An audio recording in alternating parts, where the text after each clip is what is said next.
अस्सलामुअलैकुम स्टूडेंट्स। आज के लेक्चर में हम 7th क्लास की एक्सरसाइज 5 के क्वेश्चन नंबर 5 से लेकर क्वेश्चन नंबर 8 तक जो क्वेश्चन हैं उनको सॉल्व करेंगे। क्वेश्चन नंबर 5 के अंदर है the total cast of 10 lottery tickets is ₹200। कहते हैं 10 लॉटरी टिकट्स हैं जिनकी कॉस्ट कितनी है 200। 10 टिकट कितने के मिल रहे हैं 200 रुपये के। Find the cost of 25 tickets. तो हमने बताना है कि 25 टिकट्स की कॉस्ट क्या होगी। हमने इनको डायरेक्ट इन्वर्स वेरिएशन मेथड के ज़रिए से सॉल्व करना है। अब फर्स्ट हमारे पास क्या है, कॉस्ट गिवन है। कॉस्ट कितनी है हमारे पास 200, वो हमने यहाँ पे राइट कर ली। उसके बाद हमें क्या गिवन है, टिकट्स हैं। पहले टिकट्स कितने थे वो 10 हमने यहाँ पे राइट कर दिया। अब उसके बाद कॉस्ट हमने क्या करनी है, फाइंड। तो जो चीज़ फाइंड करनी है उसकी जगह पे क्या लिख देंगे, एक्स। अब उसके बाद टिकट्स कितने हैं 25 टिकट्स की हमने कॉस्ट क्या करनी है, फाइंड करनी है। अब इसमें हमने वेरिएशन देखनी है। अब अगर हमारे पास पहले टिकट्स कितने थे 10, तो पैसे हमारे पास कितने थे, कॉस्ट उनकी क्या थी 200। अब टिकट्स कितने हो गए हैं 25, तो कॉस्ट भी उनकी क्या हो जाएगी ज़्यादा, क्योंकि पहले 10 थे टिकट्स, अब कितने हो गए 25। 10 की कॉस्ट कितनी थी 200, तो 25 टिकट्स अब पहले से ज़्यादा हैं, तो कॉस्ट भी क्या हो जाएगी, ज़्यादा हो जाएगी। जितने टिकट्स ज़्यादा होंगे उतनी कॉस्ट भी क्या होगी, ज़्यादा। तो एक चीज़ के बढ़ने से अगर दूसरी चीज़ बढ़ रही हो या बढ़ जाए तो वो कौन सी वेरिएशन होती है, डायरेक्ट वेरिएशन। डायरेक्ट वेरिएशन में हम एरो ऊपर की तरफ लगाते हैं। अब इनको हमने सॉल्व करना है। दोनों के एरो क्या किया हमने, ऊपर की तरफ लिख दिए। अब इनको राइट कैसे करते हैं, जहाँ से एरो स्टार्ट होता है।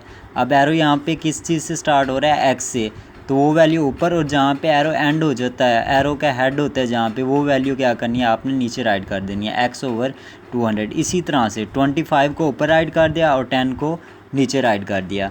अब हमने x की वैल्यू फाइंड करनी है। 200 इधर क्या हो रहा है, डिवाइड। दूसरी साइड पे जब जाएगा तो उधर जा क्या हो जाएगा, मल्टीप्लाई।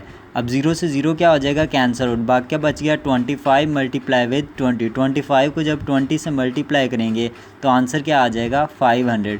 तो 25 टिकट्स जो हैं वो कितने के मिलेंगे, 500 रुपीज़ के। ये हमने फाइंड करना था। नेक्स्ट है हमारे पास question number 6। The cost of 5 metre cloth is ₹1500। कहते हैं 5 मीटर कपड़ा है जिसकी कॉस्ट कितनी है 1500 रुपये, 1500। How many metres of the same cloth can be purchased for ₹15,000। कहते हैं अगर इसी तरह का सेम कपड़ा हो और हमने ख़रीदना हो कितने में, 15,000 में, तो कितने मीटर कपड़ा आएगा। अब क्लॉथ है हमारे पास और उसकी क्या है कॉस्ट। पहले 5 मीटर हमारे पास कपड़ा था, वो कितने का मिल रहा था 1500 का, वो हमने यहाँ पे राइट कर दिया। अब कॉस्ट हमारे पास कितनी है 15,000। हमने बताना है कि उसके लिए कितने मीटर कपड़ा आएगा, तो हमने उसको क्या राइट कर दिया, एक्स। अब देखें पहले 1500 था तो उसका कपड़ा कितना मिल रहा था 5 मीटर। अब पैसे क्या हो गए हैं ज़्यादा, तो कपड़ा भी क्या मिलेगा, ज़्यादा। एक चीज़ के बढ़ने से दूसरी चीज़ बढ़े तो कौन सी वेरिएशन होती है, डायरेक्ट। तो एरोज़ किस साइड पे आएंगे, ऊपर की तरफ। दोनों के एरो हमने क्या किए, ऊपर की तरफ लगा दिए। अब जहाँ से एरो स्टार्ट होता है वो वैल्यू ऊपर, और जहाँ पे एंड होता है वो वैल्यू नीचे। x/5 दरमियान में इक्वल का साइन। 15,000 ऊपर आ जाएगा, 1500 नीचे। ये हमने राइट कर लिया। अब 5 इधर डिवाइड हो रहा है, उधर जा क्या हो जाएगा, मल्टीप्लाई। 2 0 आपस में क्या हो जाएंगे, कैंसिल आउट। बाकी क्या बचा यहाँ से 150, और नीचे क्या बच जाएगा 15, और ये 5 वैसे का वैसे। अब 5 1 द 5, 5 3 द 15। अब 150 ओवर क्या बच जाएगा 3। 150 को जब 3 पे डिवाइड करेंगे तो x हमारा किस चीज़ के इक्वल आ जाएगा, 50 मीटर के। ठीक है, मतलब अगर हमारे पास पैसे कितने हो, कॉस्ट कितनी हो 15,000, तो उसके लिए उस पर कितना कपड़ा आएगा 50 मीटर्स। ठीक है, ये हमने फाइंड करना था। अब नेक्स्ट हमारे पास है question number 7। It is given that the increase in length of N elastic spring varies directly with the mass hung from it. कहता है कि ये दिया गया है कि एक इलास्टिक स्प्रिंग है, उसकी अगर लेंथ को हम इंक्रीज़ करें, बढ़ाएं, तो वो किस चीज़ के डायरेक्टली है, मैस के। कि मतलब जितना हम उसको लेंथ को बढ़ाएंगे उतना उसका मैस क्या होगा, ज़्यादा होगा। डायरेक्टली का मतलब क्या है कि एक चीज़ के बढ़ने से दूसरी भी चीज़ क्या होगी, बढ़ेगी। अब कहते हैं कि अगर if 50 kg produces N increase of 2.5 centimetre. कहता है कि अगर उसका वेट कितना हो 50 किलो, तो उसकी लेंथ में इंक्रीज़ कितना आएगा, कितनी बढ़ेगी 2.5 सेंटीमीटर।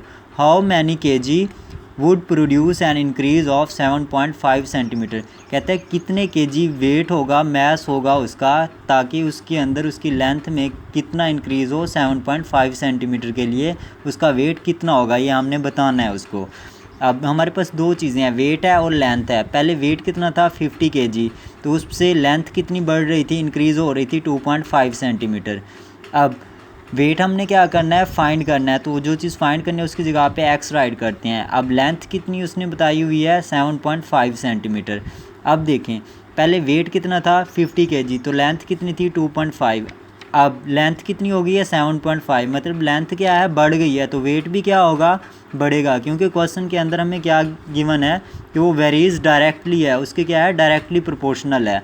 तो एक चीज़ के बढ़ने से अगर दूसरी चीज़ भी बढ़े तो वेरिएशन कौन सी होती है, डायरेक्ट वेरिएशन। तो एरोज़ दोनों के किस साइड पे लगा देंगे, ऊपर की तरफ।